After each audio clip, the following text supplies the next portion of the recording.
Olá! No Mão Dupla de hoje vamos falar de um trabalho pesado e arriscado, o transporte de cargas perigosas. Para que as cargas perigosas cheguem tranquilamente ao seu destino, sem risco de acidente, o condutor e a sua equipe necessitam de segurança no trabalho e condições adequadas para o transporte. Se um caminhão carregado com álcool, por exemplo, tomba na estrada, é preciso que o condutor saiba o que fazer para evitar vítimas e também para reduzir os danos à natureza. Será que os motoristas brasileiros estão preparados para agir numa situação como esta? Vivendo uma realidade que inclui assaltos, consumo de estimulantes para ficar acordado, problemas de pressão alta, de diabetes, os motoristas têm um cotidiano de muita insegurança e pressão. Por outro lado, será que os caminhões que transportam cargas pesadas, perigosas, pelas estradas brasileiras, estão equipados de forma correta? Como melhorar as condições de trabalho dos condutores de produtos perigosos, evitando graves acidentes? Em nosso debate sobre segurança e saúde do trabalho no transporte, hoje nós vamos conversar sobre o transporte de cargas perigosas com José Tardivo, da Comissão de Estudos em Prevenção de Acidentes no Transporte Rodoviário de Produtos Perigosos, Sandra Cavieri, que é assessora da Federação das Empresas de Transportes do Estado de São Paulo, e Jânio Justino de Mello, que é presidente do Sindicato dos Trabalhadores em Transportes do Rio de Janeiro. De acordo com a Organização das Nações Unidas, existem cerca de 3.000 produtos perigosos circulando pelas rodovias e cidades do mundo. Um dos mais encontrados nas estradas é o combustível. Em 1982, um grave acidente ocorrido no mercado de São Sebastião, no Rio de Janeiro, envolvendo um caminhão que transportava um produto tóxico conhecido popularmente como pó da China, deu início a uma grande discussão sobre o tema. 6 anos depois, em 1988, o Ministério dos Transportes regulamentou o transporte rodoviário de produtos perigosos no Brasil. Hoje, a partir desse decreto, a responsabilidade também é do expedidor e do fabricante. Então ele vai ter o cuidado de quê? De verificar se o veículo está adequado, se o motorista tem treinamento, se tem todos os equipamentos de segurança exigidos por lei no veículo. Para transportar um produto perigoso, o Código de Trânsito Brasileiro estabelece que o motorista tenha, além da carteira de habilitação categoria D, um curso de 40 horas para aprender todos os procedimentos de segurança e noções para a preservação do meio ambiente. Nós procuramos passar para ele a situação de emergência, né? Segurança e emergência. Então, o pronto atendimento, o que ele vai fazer? Ele tem que, primeiramente, procurar descer, né, do veículo, portando o envelope e a ficha de emergência, que contém todas as informações dos produtos perigosos, né? Automaticamente pegar o kit de emergência, fazer o isolamento do veículo e entrar em contato com as autoridades locais, o bombeiro e com a própria transportadora também. A pressa exigida pelos transportadores para a entrega da carga, a má conservação das rodovias são preocupações constantes na vida do caminhoneiro. E para piorar, ainda tem os assaltos. O que é mais roubado? Gasolina. Por quê? Porque a carga é mais cara. As 2 vezes que me levaram com gasolina, me levaram junto. Me botaram na mala, me deram uma volta, aí quando eles acabam de descarregar, liga para os caras que estão comigo e ele me libera, me deixa na pista. Descarrega onde? Imposto aí, clandestino. No ano de 1998, uma lei federal ambiental definiu que a responsabilidade pelo acidente cabe ao produtor, ao embarcador e ao transportador. A partir daí, para evitar multas e acidentes, as empresas passaram a ser mais rigorosas na fiscalização das normas de segurança. O que nós fazemos é, periodicamente, estar visitando essas transportadoras com o sentido de verificar se cada um dos procedimentos que nós definimos estão sendo cumpridos por elas. Seja na parte de treinamento, seja na parte dos equipamentos que nós exigimos, seja na parte de motivação dos profissionais. O motorista de carga perigosa ele tinha que ser incentivado a ser um especialista no que ele faz, porque não é só a vida dele que está em risco. Eles não têm a consciência de que um acidente pode trazer transtornos para o meio ambiente. Isso é uma conscientização que os cursos não dão a eles. Você pode perguntar a muitos caminhoneiros de carga extremamente perigosa, o que você faria? Ah, se meu caminhão tombar, eu saio correndo. Existe muito transporte, mais do que a gente imagina, de cargas perigosas pelas rodovias brasileiras? Olha, o Brasil é um país essencialmente rodoviarista, né? Então, muitos produtos ainda são essencialmente transportados por caminhões. Seria inviável até através de outros modais, né? Alguns produtos químicos, por exemplo. Usa-se pouco trem, né? O trem é usado mais para combustíveis, né? E nas distâncias maiores, como por exemplo a região centro-oeste, né?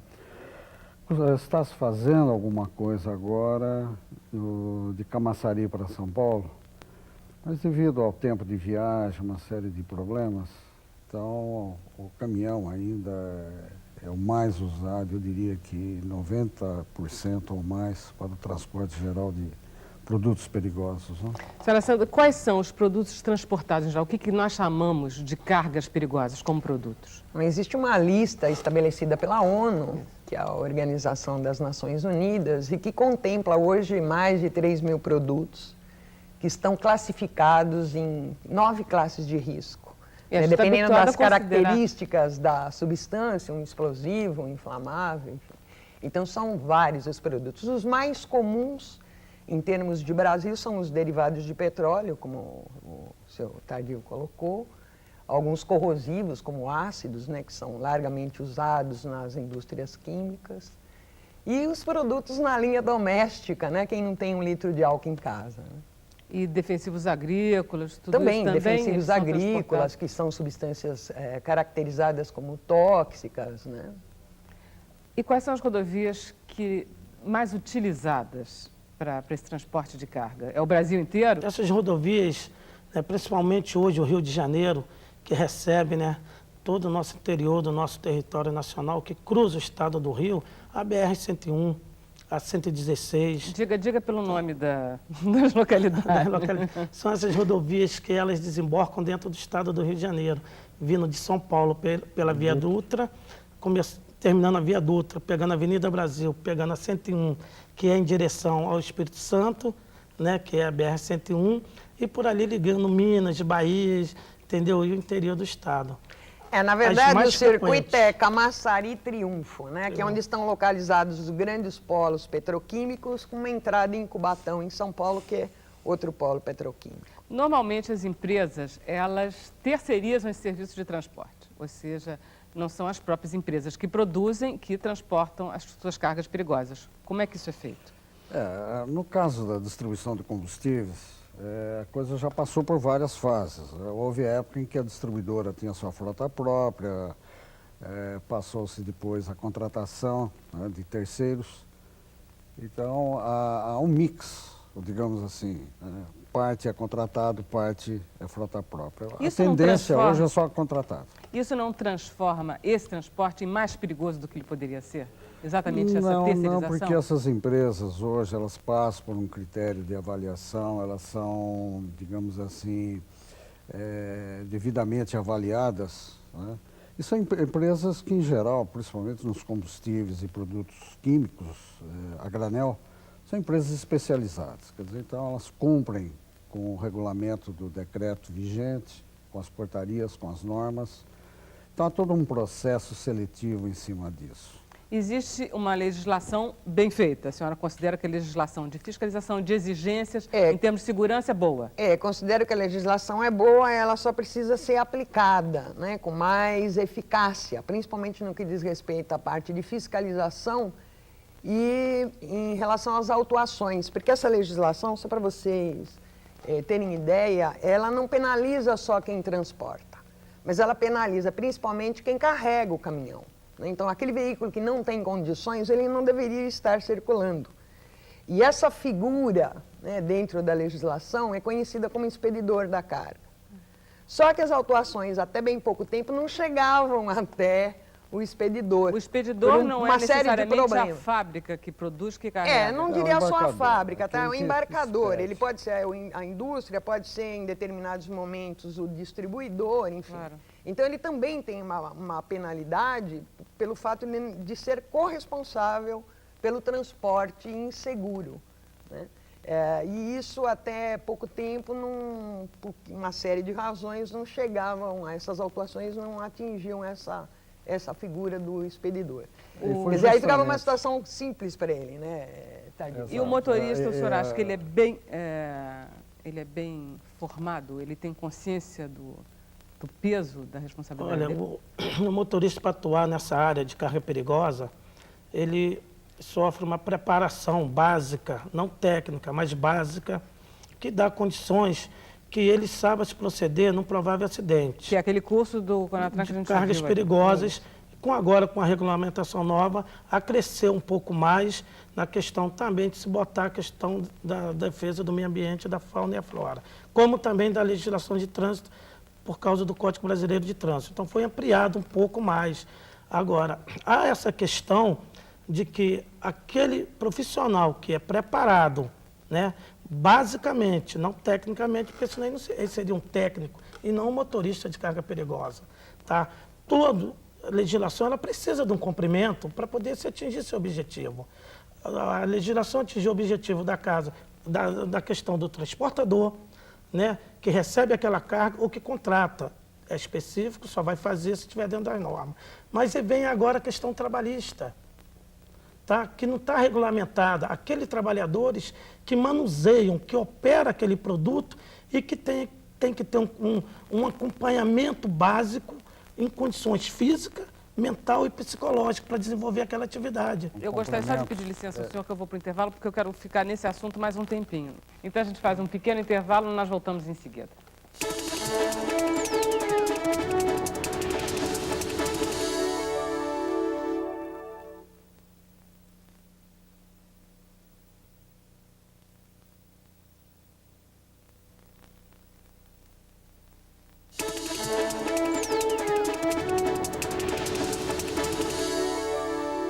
Estamos de volta com Mão Dupla, que hoje está discutindo as condições de trabalho dos motoristas que transportam cargas perigosas pelas estradas do Brasil.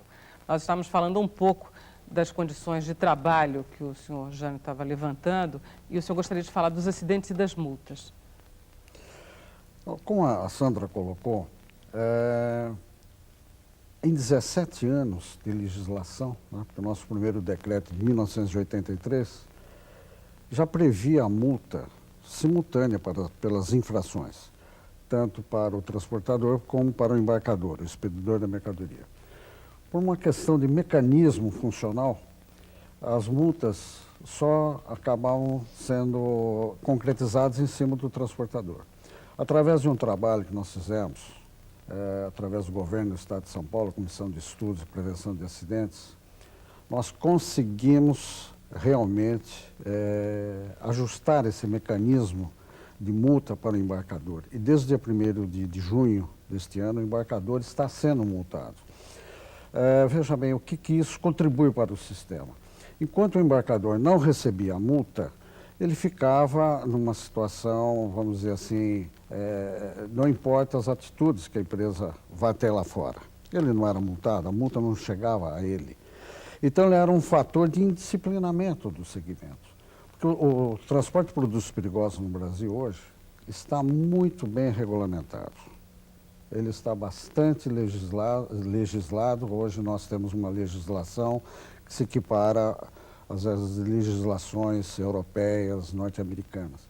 Porém, nós não estamos devidamente disciplinados. Esse é o grande problema. Já que nós temos uma legislação boa, que temos uma capacidade, inclusive hoje em dia, de atingir os embarcadores com multas, o que está nos faltando para essa disciplina que o senhor está falando? Está faltando justamente disciplinar o setor de transporte, para não acontecer situações como essa que o Jânio colocou, né, do motorista que não tem aquele respaldo por trás, que seria o acompanhamento psicológico do motorista, o trabalho de recrutagem, né, a partir de recursos ligado, humanos. Então, a empresa transportadora que não estaria dando Exatamente. Quer dizer, hoje, para você transportar um produto perigoso, você pode, em função de que o setor não está disciplinado, você pode trabalhar com um celular. Eu contrato um autônomo para fazer o transporte e trabalho, né, faço lá minhas ligações comerciais, transporto aquele produto perigoso ou qualquer outro produto através desse sistema e não arco com nenhuma responsabilidade direta, quer dizer, de preparar o condutor, de dar suporte para o condutor, de me preocupar com as condições técnicas e mecânicas do veículo que está fazendo aquele transporte, enfim. Fica uma competição de mercado desleal. Por quê? Porque você não tem um disciplinamento. Quer dizer, todos nós sabemos que o volume de carga é muito grande e que, consequentemente, a possibilidade de fiscalização é menor. Quer dizer, sim. Como que as empresas ou os próprios motoristas podem agir para suprir esse tipo de deficiência? Porque exige fiscalização maior? Tudo bem, eu acho que o poder, os poderes, aí, os órgãos que cuidam da fiscalização, realmente tem um volume muito grande para fiscalizar tudo. Hoje o que se procura desenvolver são as medidas preventivas de tal forma que cada um se autofiscalize. Como diz aquele guarda, o motorista tem que ser um especialista, mal ou bem ele teria que ser um especialista. Exatamente, porque se ele estiver devidamente orientado preparado, e principalmente, o grande problema, conscientizado de que ele é o último ator em cena. Quer dizer, ele poderá ser o grande causador de um acidente e ele que poderá ser a maior vítima, ele que poderá ser o grande lesado ou causar lesões, não só pessoais como ao meio ambiente, tá? No momento em que ele está devidamente treinado, conscientizado, e aquilo em primeira mão é para a segurança dele, própria dele e para o bem comum, né? Então isso passa a ser uma autofiscalização.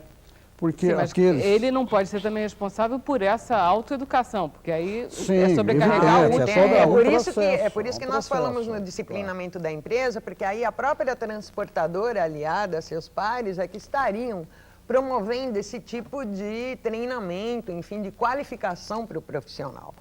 Essa fantasia de que o motorista era o herói da estrada, hoje é só um folclore. Na verdade, o motorista tem que estar profissionalizado. Agora, dentro dessa visão do profissionalismo do motorista, além dele ser profissional do volante, né, que aquilo ali não que já é uma exigência suficientemente grande. É muito grande, porque aquilo ali você não adianta profissionalizar. Ele nasce, ele é antecedente de pais, avós, tá? E que nasce com aquela visão de ser estradeiro, de dirigir um caminhão. Então, ele parece que ele adquire aquilo geneticamente. Então, e bem mais... Será? Com certeza. Com certeza, Sandra, com certeza. Tá vendo? Então, é o seguinte, ele ainda adquire um conhecimento básico, técnico, tá? Que ele não teve aquela formação, tá? Desde a infância até um alto nível para poder... definir o que é realmente técnico ou não, mas que ele faz por onde, né? E que a maioria dos acidentes não acontece muitas vezes justamente por questão do motorista. O motorista é que vai prevenir e muitas vezes acontece porque seguiu uma ordem, né, entre aspas, equivocada e que ocasionou aquele acidente. Agora, aí em cima desse profissional, além dele aglobar todos esses conhecimentos que é exigido dele, há aquela questão também da legislação trabalhista, que a legislação trabalhista, nós somos regidos pelo artigo 62 da CLT, e que é regido a profissão de caixeiro viajante, entendeu? Que não é subordinado ao horário, não tem horário para descansar, para almoçar, e as empresas transportadoras hoje abrem, essa legislação, artigo 62, abre espaço para que o profissional chegue na empresa, pegue o seu caminhão às 6 horas da manhã, e rodam o de longa distância, porque nós temos o frete de longa distância e curta distância. Claro. E são exigidos da mesma forma, que eles rodam de 6 horas da manhã às 22 horas da noite, o mesmo profissional. Então, tudo bem, ele inicia... Olha, existe, há uma generalização aí que eu não concordo. Não, agora, eu gostaria que o senhor deixasse que eu concluísse no final. Eu só gostaria de dizer o seguinte, de fato, economicamente analisando, o veículo tem que ser aproveitado o máximo possível, é claro. Agora, não se pode esquecer a parte humana.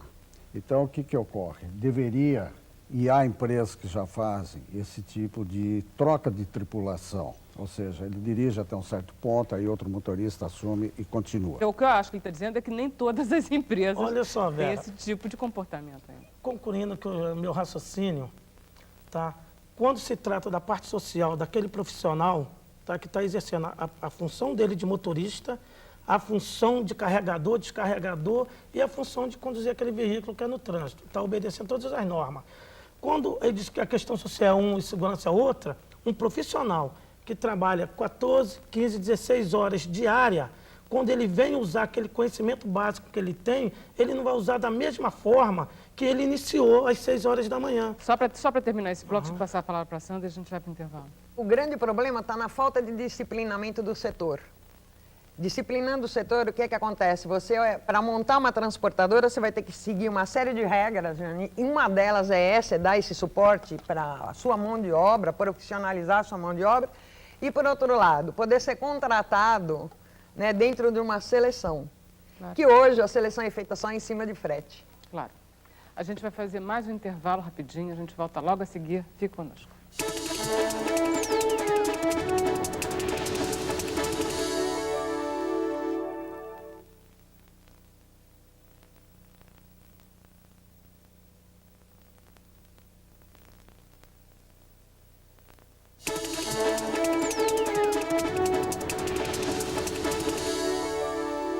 Estamos de volta com Mão Dupla. Hoje estamos discutindo as condições de trabalho dos empregados dos transportes coletivos. Eu gostaria, a gente só tem 3 minutos, vamos tentar concluir um pouco tudo que a gente conversou. José Tardio. Olha, Vera, quando se fala em produtos perigosos, eu acho que a maior preocupação são os acidentes e as suas consequências, né? Porque um acidente com produtos perigosos, ele pode afetar direta e indiretamente ao longo do tempo, né, dependendo das contaminações que ele causa ao meio ambiente. Agora, a grande preocupação é essa, quer dizer, como evitar esses acidentes.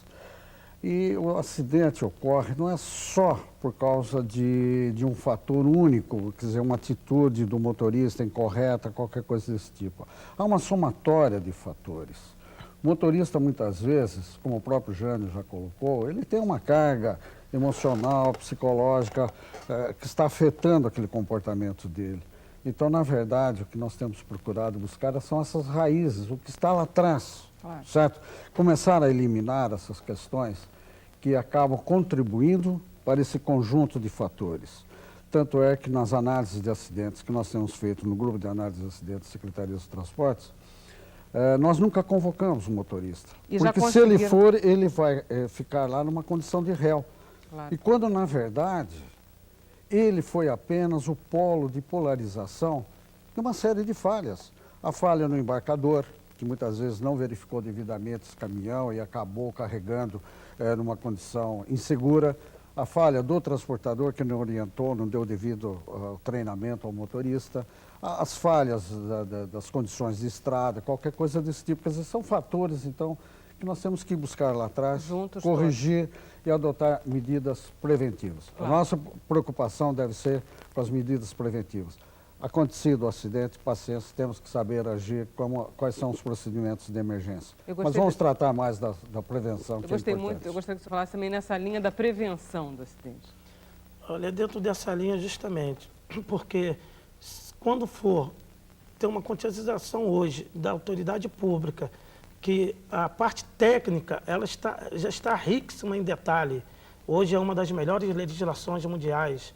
Agora que nós começarmos a pensar nessa questão da parte social, que é a prevenção também de acidentes, é dar condições àquele profissional que foi preparado de executar. Então, uma jornada de trabalho controlada, que nós temos uma legislação própria, porque a categoria exige a obrigação de nós batalharmos para uma redução de acidentes, não evitar mais uma redução, é a questão da jornada de trabalho. Então, se é uma jornada de trabalho controlada e respeitada, esse profissional vai estar mais qualificado, sim, para fazer esse transporte de carga perigosa. Sandra, dessa linha ainda da prevenção? Ainda nessa linha da prevenção, eu acho que o grande ponto-chave é o treinamento, é a qualificação, é investir em treinamento. Inclusive, a nossa federação em São Paulo, ela cuida do SEST e do SENAT, que é o Serviço Social do Transporte, que vem dar esse suporte que o Jânio está falando para o motorista, né, no aspecto social da coisa, e o SENAT, que é o Serviço Nacional de Aprendizagem do Transporte, que hoje tem se esmerado em procurar